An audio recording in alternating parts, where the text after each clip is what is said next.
स्वयं श्री कृष्ण भगवान ने यह बताया है कि घर में कौन से वृक्ष लगाना अत्यंत शुभ होता है। ऐसे वृक्ष न केवल अकाल मृत्यु को रोकते हैं, बल्कि घर में सुख समृद्धि आनंद और मां लक्ष्मी की कृपा को स्थायी बनाते हैं। भगवान कहते हैं जो लोग संपन्न होते हैं वे अपने घरों में विशेष प्रकार के पौधे लगाते हैं, इसीलिए आप भी इन्हें अवश्य लगाएं ताकि आपके जीवन में भी शुभ फल प्राप्त हो। एक बार देवी रुक्मिणी ने विनम्र भाव से भगवान श्री कृष्ण से पूछा, प्रभु कृपया यह बताइए कि मनुष्य को अपने घर में कौन से वृक्ष अवश्य लगाने चाहिए, कौन से वृक्ष दरवाजे के सामने रोपने से दरिद्रता दूर होती है और कौन से वृक्ष लगाने से शत्रु रोग भय भूत प्रेत जैसी बाधाएं समाप्त होती है। भगवान श्री कृष्ण मुस्कुराए और बोले, प्रिय रुक्मिणी, आज तुमने बहुत ही कल्याणकारी प्रश्न पूछा है। वृक्ष सृष्टि का आधार है। यह न केवल पर्यावरण को शुद्ध करते हैं बल्कि घर परिवार में सकारात्मक ऊर्जा का संचार भी करते हैं। जब किसी घर के आंगन में शुभ वृक्ष लगाए जाते हैं तो वह घर देवताओं के समान संरक्षण प्राप्त करता है। वृक्ष वास्तु दोषों को दूर करते हैं और परिवार में शांति सुख तथा ऐश्वर्य लाते हैं। इसके बाद भगवान बोले, हे देवी, मैं तुम्हें बताऊंगा कि कौन से वृक्ष घर के पास लगाना शुभ है और कौन से नहीं, परंतु पहले एक प्राचीन कथा सुनो जिससे यह स्पष्ट हो जाएगा कि कैसे सही या गलत पौधे लगाने से मनुष्य के जीवन में सुख या दुख आता है। भगवान श्री कृष्ण बोले, बहुत समय पूर्व मध्य प्रदेश में एक सुंदर नगर था। वहां गोपाल नाम का एक वैश्य अपनी धर्म पत्नी सुमित्रा के साथ रहता था। गोपाल अत्यंत धर्मनिष्ठ था और प्रतिदिन भगवान विष्णु की पूजा करता था। उसकी पत्नी सुमित्रा भी गृह कार्य में निपुण और धर्मपरायण थी। उनके घर में धन धान्य की कोई कमी नहीं थी। एक दिन सुमित्रा ने अपने आंगन में कुछ पौधे लगाने का विचार किया। उसने बिना जानकारी के सिर्फ वे पौधे लगाए जो उसे देखने में सुंदर लगे, परंतु वे पौधे वास्तु के अनुसार अशुभ थे। धीरे धीरे घर में कलह बढ़ने लगी। गोपाल के व्यापार में हानि होने लगी। घर में तनाव बढ़ गया और दोनों पति पत्नी के बीच झगड़े बढ़ते गए। अंततः उसका व्यापार पूरी तरह नष्ट हो गया और वह निर्धनता का जीवन जीने लगे। गरीबी और भूख से तंग आकर गोपाल की पत्नी अत्यंत क्रोधित हो उठी। उसने अपने पति से कहा, अब और नहीं सहा जाता, कुछ काम धंधा ढूंढो। यूं बैठे रहने से तो हमें भूख ही मार डालेगी। बेचारा गोपाल गांव के कोने कोने में काम की तलाश में भटकता रहा, मगर किसी ने भी उसे काम नहीं दिया। थका हारा जब घर लौटा तो बोला, प्रिय, कोई भी मुझे काम देने को तैयार नहीं है। अब मैं कहाँ जाऊं, किससे मदद मांगू? दोनों निराशा के समुद्र में डूब गए। गुजारे के लिए गोपाल ने पत्नी के सारे गहने तक बेच दिए। जो थोड़े बहुत पैसे मिले उनसे कुछ दिन का गुजारा चलता रहा, परंतु उन्हें यह ज्ञात नहीं था कि जिस अशुभ वृक्ष को उन्होंने घर के आंगन में लगाया था वही उनके जीवन में दरिद्रता और दुख का कारण बन गया है। वैकुंठ लोक में बैठे भगवान विष्णु और मां लक्ष्मी अपने भक्तों की इस दयनीय दशा देख रहे थे। मां लक्ष्मी बोली, प्रभु, क्या आप अपने भक्तों की सहायता नहीं करेंगे? गोपाल तो आपका परम उपासक है, प्रतिदिन आपका पूजन करता है। भगवान विष्णु मुस्कुराते हुए बोले, देवी, मैं अवश्य उसकी सहायता करूंगा, परंतु पहले उसकी परीक्षा लेना आवश्यक है। यह कहकर भगवान विष्णु ने एक तपस्वी साधु का रूप धारण किया और पृथ्वी पर प्रकट हुए। वह गोपाल के दरवाजे पर पहुंचे और विनम्र स्वर में बोले, वत्स, मैं एक तीर्थ यात्री हूँ, कई दिनों से भूखा प्यासा भटक रहा हूँ। यदि तुम्हारे घर में थोड़ी सी जगह और थोड़ा सा अन्न मिल जाए तो बड़ा उपकार होगा। साधु के वचन सुनकर गोपाल से बोला, मुनिवर, आप तो बड़े तेजस्वी प्रतीत होते हैं। यह मेरे लिए सौभाग्य की बात है कि मेरे घर आपके चरण पड़े। कृपया भीतर आइए। गोपाल ने साधु को घर में बैठाया, परंतु घर में एक दाना भी नहीं था। उसने अपनी पत्नी से कहा, प्रिय, ये साधु अत्यंत पवित्र आत्मा है, हमें किसी भी तरह इनके भोजन की व्यवस्था करनी ही चाहिए। मैं गांव में जाकर कुछ धन उधार मांगता हूँ। गोपाल गांव के एक धनी सेठ के घर पहुंचा और निवेदन किया, सेठ जी, कुछ पैसे उधार दे दीजिए, लौटते ही चुका दूंगा। सेठ ने तिरस्कार भरे स्वर में कहा, तेरे पास तो एक कौड़ी भी नहीं, तू मेरा पैसा कैसे लौटाएगा? गोपाल ने हाथ जोड़कर कहा, सेठ जी, यदि मैं पैसा वापस ना कर सका तो अपना घर आपको सौंप दूंगा। सेठ को दया आ गई और उसने कुछ धन दे दिया। बोला, ठीक है गोपाल, लेकिन वचन निभाना। गोपाल ने पैसे से दूध, चावल, सब्जी, आटा और शक्कर खरीदी और घर लौट आया।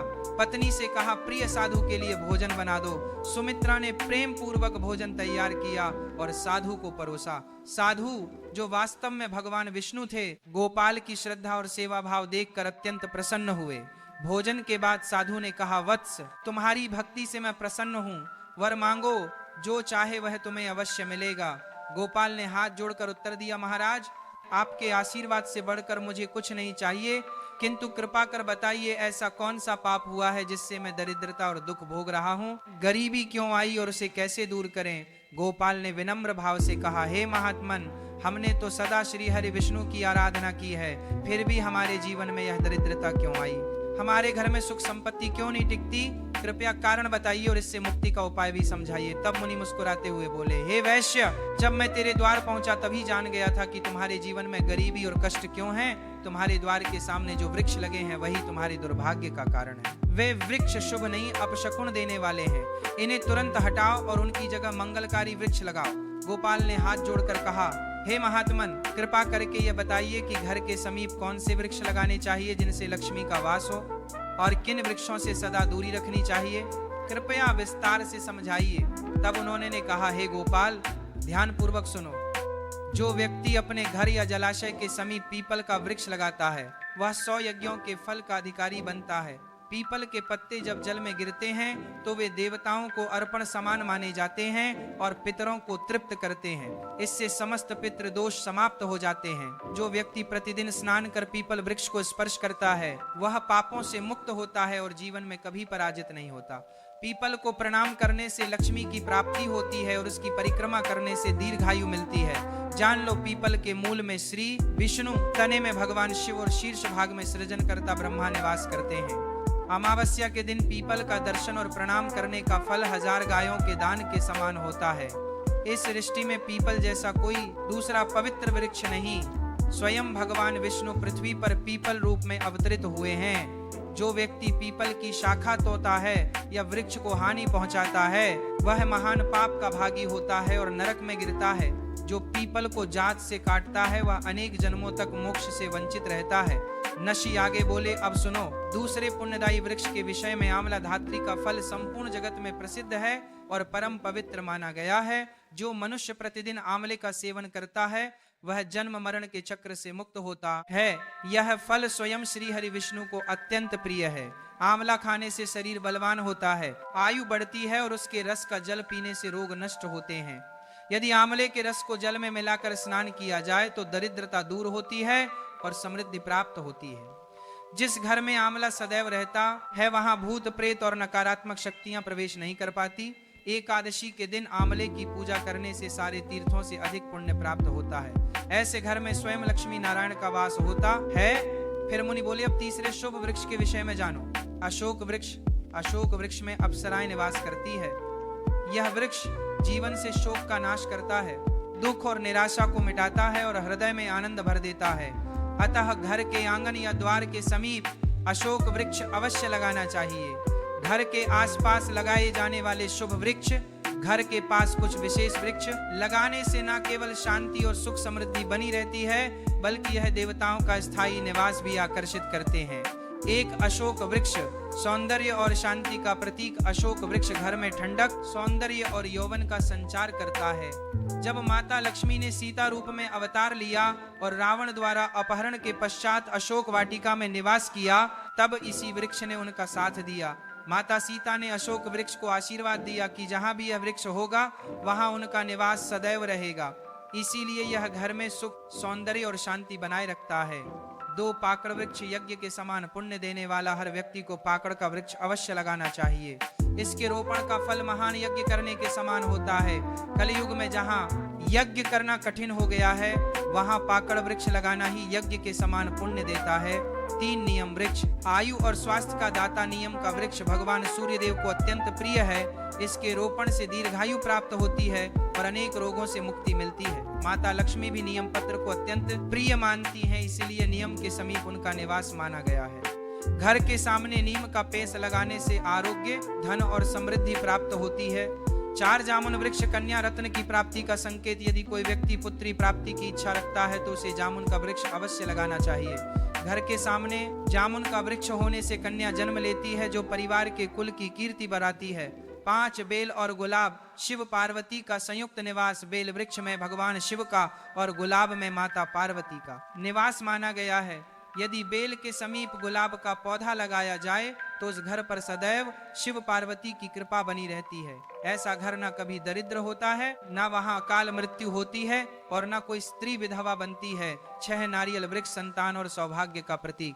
नारियल का वृक्ष लगाने से व्यक्ति को श्रेष्ठ और सद्गुणी संतान की प्राप्ति होती है। नारियल हर धार्मिक अनुष्ठान का महत्वपूर्ण अंग है और इसे अत्यंत शुभ माना गया है। जिसके आंगन में नारियल वृक्ष होता है उसके परिवार को समाज में सम्मान मिलता है और सौभाग्य बढ़ता है। 7 पारिजात वृक्ष समुद्र मंथन से उत्पन्न लक्ष्मी प्रिय वृक्ष। पारिजात वृक्ष का जन्म समुद्र मंथन के समय हुआ था। उसी समय माता लक्ष्मी भी प्रकट हुई थी, अतः पारिजात माता लक्ष्मी को अत्यंत प्रिय है। इसे घर में लगाने से विशेष रूप से धन, सौभाग्य और देवी लक्ष्मी की कृपा प्राप्त होती है। 8 अनार वृक्ष सौंदर्य और समृद्धि का प्रतीक। जो व्यक्ति सुंदर, सुसंस्कारी और सौभाग्यशाली पत्नी की कामना करता है उसे अनार का वृक्ष लगाना चाहिए। अनार के लाल फूल और फल शुभ ऊर्जा का संचार करते हैं। यह वृक्ष माता लक्ष्मी का प्रतीक माना गया है और इसके फल शरीर को तेजस्वी बनाते हैं। 9 पलाश वृक्ष ब्रह्म तेज प्रदान करने वाला पलाश को धर्म वृक्ष कहा गया है। यह भगवान ब्रह्मा और अग्नि का प्रतीक माना जाता है। इसके लाल फूल ऊर्जा, उत्साह और तप का संकेत है। पलाश वृक्ष ध्यान, साधना और ब्रह्म तेज की वृद्धि करता है। इसकी लकड़ी और पत्तियां यज्ञ में उपयोगी होती हैं और वातावरण को पवित्र बनाती है। 10 सहजन, मुनगा, मोरिंगा वृक्ष रोग नाशक और स्वास्थ्यदायक। जो व्यक्ति किसी रोग से पीड़ित हो उसे सहजन का वृक्ष लगाना चाहिए। यह वृक्ष अनेक गंभीर रोगों को समाप्त करता है और शरीर को स्फूर्तिदायक बनाता है। अब जानिए किन वृक्षों को घर के सामने नहीं लगाना चाहिए। 1 कांटेदार पौधे। रेगिस्तानी पौधे, कांटों वाले पौधे नकारात्मक ऊर्जा फैलाते हैं। इनसे घर में कलह, तनाव और असंतोष बढ़ता है। ऐसे पौधों को घर के भीतर या सामने लगाने से वास्तु दोष उत्पन्न होता है, जिससे आर्थिक हानि, रोग और पारिवारिक मतभेद होते हैं। 2 ताड़ वृक्ष। ताड़ वृक्ष घर के लिए अशुभ माना गया है। कहा जाता है कि जहां ताड़ का वृक्ष होता है वहां संतान सुख बाधित होता है, बच्चों की उन्नति रुक जाती है। 3 भेड़ा वृक्ष। भेड़ा वृक्ष को भूत प्रेतों का निवास स्थान कहा गया है। इसे घर के समीप लगाना अथवा इसके नीचे पूजा करना वर्जित माना गया है। कहा जाता है कि जो व्यक्ति इस वृक्ष को लगाता है वह स्वयं अशुभ शक्तियों के प्रभाव में आ सकता है। जो व्यक्ति इन शुभ वृक्षों को श्रद्धा से लगाता है उसके जीवन से दरिद्रता, क्लेश और दुर्भाग्य समाप्त हो जाते हैं। उसके घर में देवता निवास करते हैं और घर सदा सुख, समृद्धि तथा स्वास्थ्य से परिपूर्ण रहता है। घर के वृक्ष और वास्तु का रहस्य। कौन से पौधे सुख देते हैं और कौन से दुख। हर व्यक्ति चाहता है कि उसके घर में सुख शांति बनी रहे, परिवार में प्रेम बना रहे और धन की कभी कमी ना हो। लेकिन कई बार ऐसा होता है कि हमारी पूरी मेहनत के बावजूद घर में कलह बढ़ती है, मन अशांत रहता है और आर्थिक तंगी घर कर लेती है। वास्तुशास्त्र कहता है इसका एक बड़ा कारण हमारे घर के चारों ओर लगे पेड़ पौधे भी हो सकते हैं।